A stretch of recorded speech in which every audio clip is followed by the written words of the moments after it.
Hello बच्चों, स्वागत है आपका एफटी की स्टडी चैनल पे।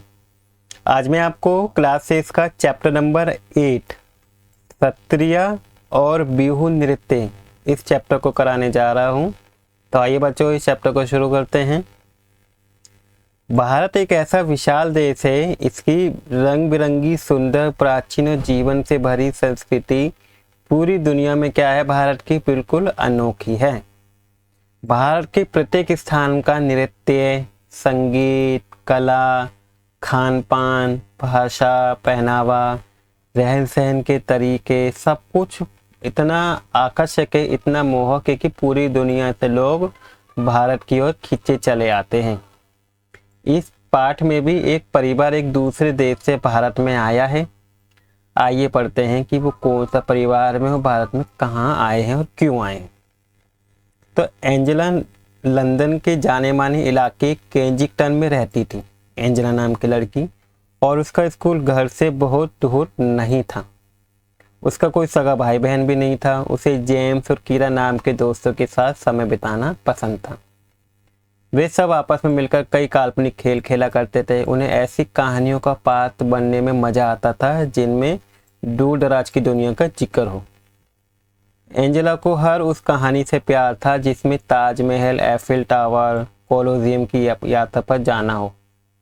उसे बिल्कुल अंदाजा नहीं था कि जल्द ही यात्राओं की उसकी ये कहानियां सच साबित होने वाली हैं। जो कहानियां हैं यात्रा की, वो रियल होने वाली है। तो एंजेला की मां एलिन सेंट्रा एक डॉक्यूमेंट्री फिल्म निर्माता थी।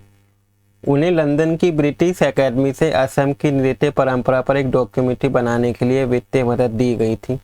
पेचीदा बात तो ये थी कि उनके पास इस काम को पूरा करने के लिए सिर्फ 1 महीने का वक्त था। उन्होंने एंजेला के स्कूल से उसकी बसंत की छुट्टियों को 1 हफ्ते और बढ़ाने की अनुमति ले ली, जिससे एंजेला और उसके पिता ब्रोएन भी उनके साथ जा सके।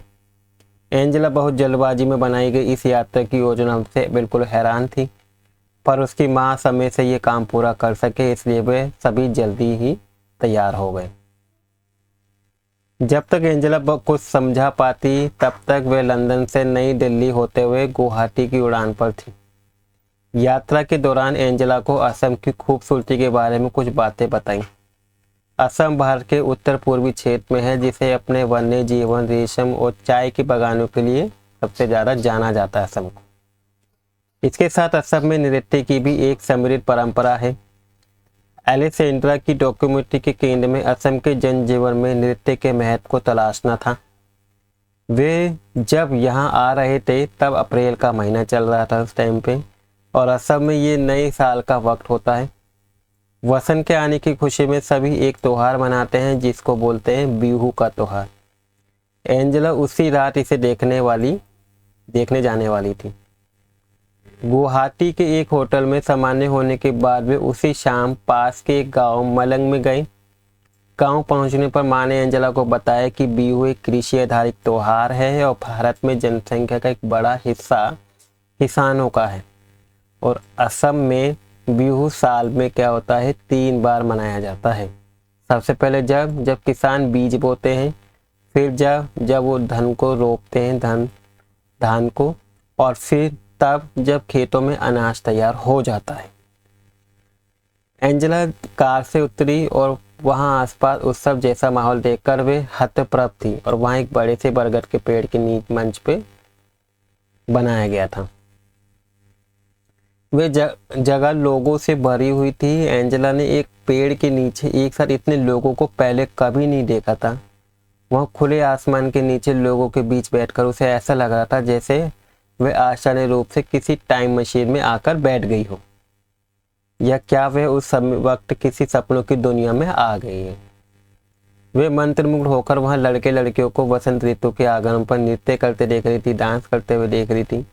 एंजेला ने इस बात पर ध्यान दिया कि लड़कों ने वाद्य यंत्र ले रखे थे और लड़कियों ने लाल और बादामी रंग की गहरी डिजाइन वाली खूबसूरत पोशाक पहन रखी थी। वे सभी काफी रंगीन और मस्त लग रहे थे। उनका हिलता डुलता शरीर, हाथ पैर की हलचल से समझ आ रहा था कि वे मौज मस्ती के नृत्य में खोए हुए थे। उसकी इच्छा हुई कि वे भी अपने घर पर वसंत के आगमन पर ऐसे ही नृत्य करेगी। देखिए यहाँ पे दिखाया गया ये ना, बिहू नृत्य और इसके उत्सव से अचंभित एंजेला और उसके परिवार ने इसके साथ साथ लजीज पकवानों का भी पूरा आनंद लिया।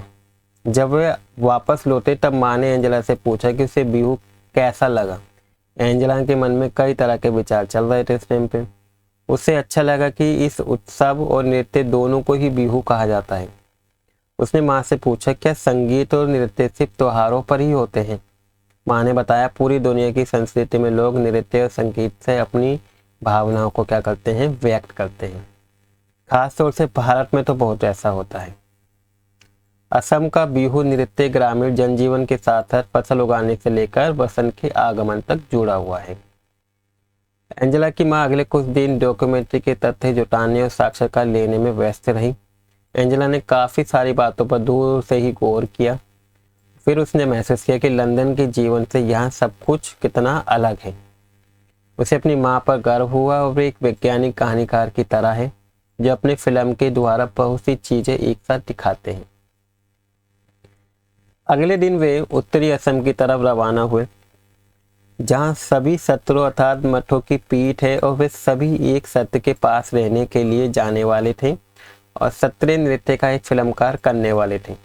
जब वे दक्षिणा पर सत्र पहुँचे तब वहाँ उनकी मुलाकात रीना सेन से हुई, जो असम की एक जानी मानी लेखिका है, और उस हफ्ते उन लोगों को रीना सेन के घर ही रुकना था। रीना आंटी की एक बिटिया भी थी, अनु। अनु और एंजेला ने तुरंत एक दूसरे की तरफ देखा और उन दोनों की ही उम्र 10 साल की थी। दोनों ने अंग्रेजी में बातचीत शुरू कर दी। अनु ने एंजेला को कुछ आसमीय शब्द भी सिखाए। एंजेला को अनु के खिलौने बहुत अच्छे लगे, जो थोड़े अलग तरह के थे। गुड़ियाँ, लकड़ी के खिलौने, नारियल की जटा से बना घर, कितने अनोखे खिलौने उसने देखे। उसने लंदन में ऐसे खिलौने कभी भी नहीं देखे थे। अनु का पसंदीदा खिलौना लकड़ी का बना तीर कमान था, जिसे लेकर उसे राम बनाना बहुत अच्छा लगता था, राम बनना। एंजेला उसकी विरोधी बनी थी, शक्तिशाली रावण। वे एक साथ खेल रहे थे। उस कूट फांद और लड़ाई का कोई अंत नहीं हुआ। एंजेला और अनु ने देखा कि एल्सेंड्रा ने वैष्णव मठ के सभागार में नृत्य कर रहे हैं और युवा साधुओं का फिल्मांकन किया जा रहा है। एंजेला आश्चर्य से सोच रही थी, क्या सत्रीय नृत्य सिर्फ लड़कों और पुरुषों के लिए ही बने हैं क्या ये वाला नृत्य?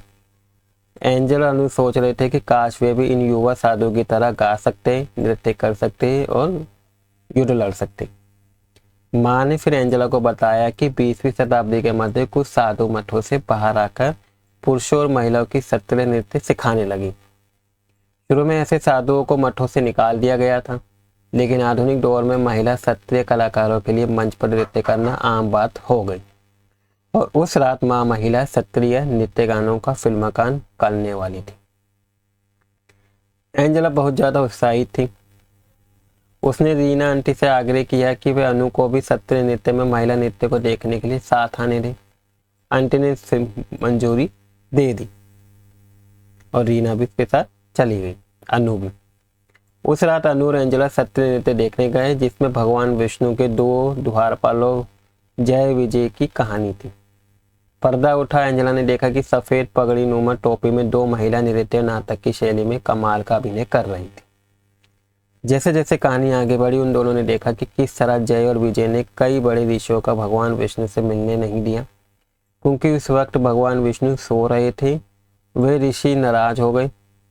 उन्होंने जय विजय को असुर बनने का श्राप दे दिया और भगवान विष्णु की नींद जब टूटी तब उन्हें अपने द्वारपालों को बचाने के लिए आना पड़ा। फिर उन्होंने वचन दिया कि वे जय विजय को मारकर उन्हें श्राप से बचा लेंगे। बाद में जय और विजय दोबारा भगवान विष्णु के द्वारपाल बने। एंजेला को यह कहानी नाटकीय बिल्कुल दिलचस्प लगी। सत्रीय महिला नृत्य गानों ने जिस प्रकार की शक्ति, बल और आकर्षण प्रदर्शित किया, वे बिल्कुल ही अद्भुत था। एंजेला को लगा कि उन महिला कलाकारों की प्रस्तुति सत्रीय नृत्य करने वाले पुरुषों कलाकारों से भी बेहतर थी। इसके बाद के दिनों में अनु और एंजेला के ख्यालों में बस सत्रीय नृत्य ही चल रहा था। उन दोनों ने स्वर्ग के द्वारपाल जय विजय की तरह हथियार और तलवार चलाते हुए नृत्य किया। एल्सेंड्रा बच्चों की इस उत्सुकता को समझ गई और वे उन्हें सत्य कलाकारों के होने वाले साक्षात्कार में अपने साथ ले गई। एंजेला और अन्य अनु बहुत खुश थी।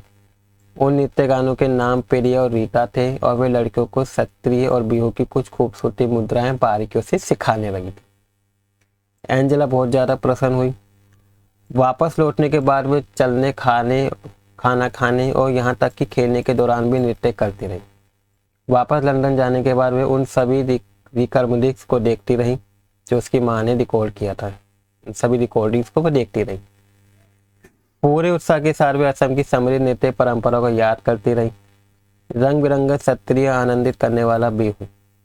माँ उसकी गहरी रुचि को समझ गई और उन्होंने पापा के साथ मिलकर एंजेला के लिए असमी नृत्य का एक शानदार योजना तैयार की।